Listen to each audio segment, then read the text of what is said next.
ছাত্রছাত্রীরা সকলে নিশ্চয়ই খুব ভালো আছো। তোমরা যারা এই বছর অর্থাৎ 2025-এ আইএসসির বোর্ড এক্সাম দিতে চলেছো, তাদের জন্য প্রতি বছরের মতো এবছরও আমার চ্যানেল থেকে কয়েকটি প্র্যাকটিস পেপার তোমাদের প্র্যাকটিসের জন্য তোমরা পাবে। এই প্র্যাকটিস পেপারগুলি যদি তোমরা প্র্যাকটিস করো তবে পরীক্ষায় অবশ্যই উপকৃত হবে। প্রতি বছরের মতো এবছরও তোমরা এই প্র্যাকটিস পেপারগুলি থেকে প্রশ্ন অবশ্যই কমন পাবে। তাই এই প্র্যাকটিস পেপারগুলি তোমরা প্রথম থেকে শেষ পর্যন্ত ভালো করে দেখো, প্রশ্নগুলির উত্তর সময় ধরে নিজে লেখার অভ্যাস করো। আমি শুধুমাত্র সেকশন এতে অর্থাৎ তোমাদের ল্যাঙ্গুয়েজে যে 40 মার্কস থাকে সেই উপরই কোশ্চেন দিয়েছি।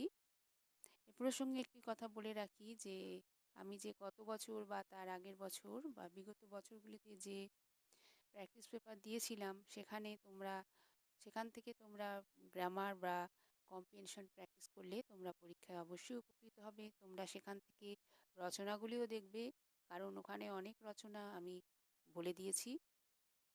তাহলে আজকে আমি প্র্যাকটিস পেপার 1 বলছি। কোশ্চেন নাম্বার 1-এ আছে, নিম্নলিখিত বিষয়গুলির মধ্যে থেকে যে কোনো একটি বিষয় বেছে নিয়ে আনুমানিক 400 শব্দের একটি প্রবন্ধ রচনা করো। এখানে তোমাদের 15 মার্কসের একটি রচনা থাকে, প্রবন্ধ লিখতে হয় 400 শব্দের।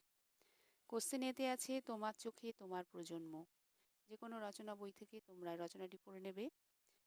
নাম্বার বিতে আছে, যে মানুষটি তোমার জীবনকে প্রভাবিত করেছে তার সম্পর্কে লেখো। নাম্বার সিতে আছে, বিদেশে পাড়ি দেওয়া জীবন, সাফল্যের মাপকাঠি, পক্ষে বা বিপক্ষে আলোচনা করো। নাম্বার ডিতে আছে হিংসা। কোশ্চেন নাম্বার 2-তে কম্প্রিহেনশনে 15 মার্কস থাকে। এখানে একটি অনুচ্ছেদ দেওয়া থাকে, অনুচ্ছেদটি পড়ে প্রশ্ন দেওয়া থাকে, সেই প্রশ্নগুলির উত্তর তোমাদের দিতে হবে। তাহলে আমি প্রথমে অনুচ্ছেদটি পড়ছি এবং পরে প্রশ্নগুলো পড়ব এবং সঙ্গে আমি উত্তরটিও বলে দেব। তাহলে তোমরা অনুচ্ছেদটি ভালো করে শোনো। তাকে ঘিরে মানুষের অপার বিস্ময়, অনেক প্রশ্ন। এটুকু জানা গেছে তিনি একজন বৈজ্ঞানিক। পুরো নাম ত্রিলোকেশ্বর শঙ্কু। তার লেখা 21টি ডায়েরি জনৈক তারক চাটুর্যের কাছ থেকে পাওয়া যায়। সে ডায়েরির পাতা আগুনে পোড়ে না, ছেঁড়া যায় না, রবারের মতো টানলে পারে, ছাড়লে যে কে সে। সেই ডায়েরির কালির রং ক্রমাগত বদলায়। বিজ্ঞানী শঙ্কুর প্রত্যেকটি ডায়েরিতে কিছু না কিছু আশ্চর্য অভিজ্ঞতার বিবরণ আছে। সমস্ত বিবরণ যে কেবলমাত্র কল্পবিজ্ঞান আবিষ্কারের বর্ণনা এমন নয়। আবিষ্কারের সূত্রে ডায়েরিতে রয়েছে প্রফেসরের বিশ্বভ্রমণের কথাও।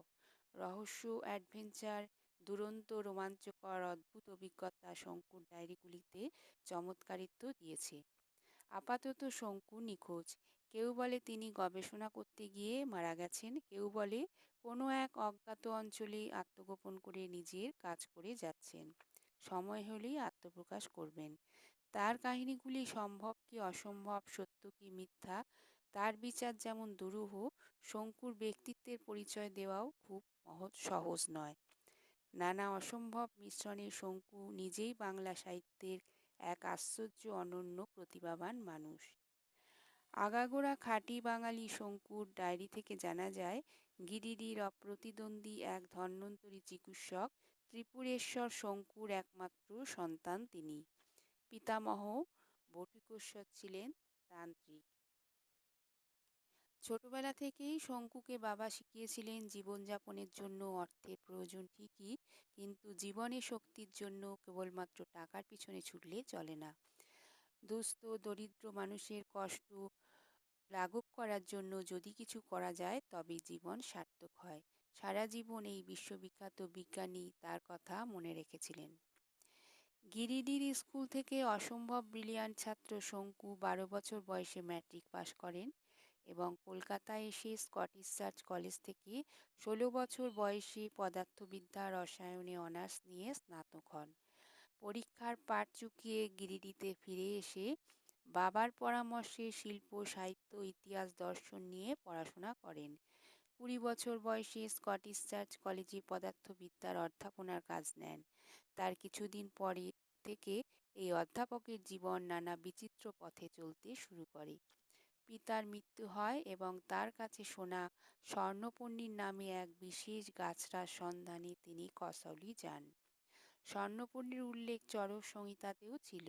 এই গাছ থেকেই শঙ্কু তৈরি করেন সর্বরোগহরবরী মীরা কিউরল। এই সময় তার সঙ্গে পরিচয় হয় লন্ডনের জীবতত্ত্ব বিষয়ক বিজ্ঞানী জেরমি সন্ডার্স এবং যকৃৎ ক্যান্সারে আক্রান্ত সন্ডার্সকে মীরা কিউরলের সাহায্যে শঙ্কু সারিয়ে তোলেন। এরপর বিভিন্ন সময় নানান অভিযানে জেরেমি সন্ডার্স শঙ্কুর সঙ্গে থেকেছেন। সন্ডার্স এবং তার স্ত্রী ডরেথির উৎসাহে শঙ্কু প্রথম লন্ডনের বিজ্ঞানী মহলে পরিচিত হন। মীরা কিউরলের পরে শঙ্কুর আবিষ্কৃত অ্যানাহিলিন পিস্তল। রক্তপাত সহ্য করতে পারেন না অথচ আত্মরক্ষা করা প্রয়োজন, তাই এই যন্ত্রের প্রয়োজন হয় যা বিনা রক্তপাতে মানুষকে অবশ করে দেয়। লুপ্ত স্মৃতি ফিরিয়ে আনার জন্য রিমেমব্রেম ঘুমের অব্যর্থ বড়ি সনমলিন চিকিৎসা বিজ্ঞানে শঙ্কুর অমূল্য অবদান। এছাড়া ছোটোখাটো অস্ত্র অল্প স্বল্প শাস্তি দেবার জন্য ব্যবহৃত হবে, তা হলো স্নাফগান, যার এক গুলিতে ৩৩ ঘন্টা পর্যন্ত হাঁচি হবে। প্রফেসর শঙ্কুর আরেকটি আশ্চর্য আবিষ্কার যান্ত্রিক মানুষ রঘু। মাত্র ৩৩৩ টাকা ৭.৫ আনায় শঙ্কুর ল্যাবরেটরি প্রধান সহকারী হয়ে ওঠে রঘু। একটু টেরা, সবসময় মুখে হাসি লেগে থাকা রঘু বাংলা, ইংরেজি, জার্মান, সংস্কৃত বিবিধ ভাষার পারদর্শী। সুখ দুঃখ অনুভব করতে সে পারে না ঠিকই, কিন্তু বোমযাত্রীর ডায়েরিতে দেখা যায় রঘু বিপদ সংকেত পায়, ঠিক ভুল বিচার করতে পারে। ক্রমশ শেখানো কাজ বা শেখানো হিসেবের বাইরে সে চিন্তাশীল যন্ত্রমানব হয়ে ওঠে। গিরিডির মতো নির্জন জায়গায় বসে উসরির ধারে প্রাতঃভ্রমণ করতে করতেই শঙ্কুর এই অসামান্য আবিষ্কার। তবে এ ধরনের কাজকে তিনি মানুষের সৃষ্টি বলে মনে করতে পারেন না। তার মনে হয় সম্ভাবনাটা আগে থেকেই থাকে, হয়তো চিরকালই ছিল। মানুষ কেবল হয় বুদ্ধির জোরে, না হয় ভাগ্য বলে সেই সম্ভাবনাগুলোর হদিশ পেয়ে তাকে সেগুলোকে কাজে লাগিয়ে নেয়। অন্য আর ৫ জন বিজ্ঞানীকে দেখে ওখানেই তিনি আলাদা। তার খ্যাতির মোহ নেই, অর্থের বালাই নেই, জানার আগ্রহ এবং জীবনের প্রতি আশ্চর্য কৌতূহল তাকে সর্বক্ষণ ক্রিয়াশীল রেখেছে, যদিও সুইডিশ একাডেমি অফ সায়েন্স কর্তৃক তিনি সম্মানিত হন। এবারে আমি কোশ্চেনগুলো পড়ছি এবং সঙ্গে অ্যান্সারটিও বলে দিচ্ছি। কোশ্চেন নাম্বার 1-এ আছে, প্রফেসর শঙ্কুর ডায়েরিটি কেমন ছিল? এখানে তোমাদের 3 মার্কস দেওয়া রয়েছে, তাই কোশ্চেন অ্যান্সারটি একটু বড় করে লিখতে হবে। অ্যান্সার হবে, প্রফেসর শঙ্কুর ডায়েরির পাতা আগুনে পড়ে না, ছেঁড়া যায় না, রবারের মতো টানলে বাড়ে, ছাড়লে যেকে সেই ডায়েরির কালির রং ক্রমাগত বদলায়। প্রত্যেকটি ডায়েরিতে আছে কিছু না কিছু আশ্চর্য অভিজ্ঞতার বিবরণ। যেখানে কেবলমাত্র কল্পবিজ্ঞানের আবিষ্কারের বর্ণনা আছে এমন নয়, রয়েছে বিশ্বভ্রমণের কথাও, রহস্য, অ্যাডভেঞ্চার, দুরন্ত, রোমাঞ্চকর, অদ্ভুত অভিজ্ঞতা। শঙ্কুর ডায়েরিগুলিকে চমৎকারিত্ব দিয়েছে।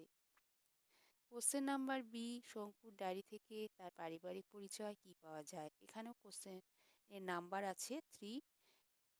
অ্যান্সার হবে, প্রফেসর শঙ্কুর ডায়েরি থেকে জানা যায় গিরিডির অপ্রতিদ্বন্দ্বী এক ধন্বন্তরী চিকিৎসক ত্রিপুরেশ্বর শঙ্কুর একমাত্র সন্তান তিনি।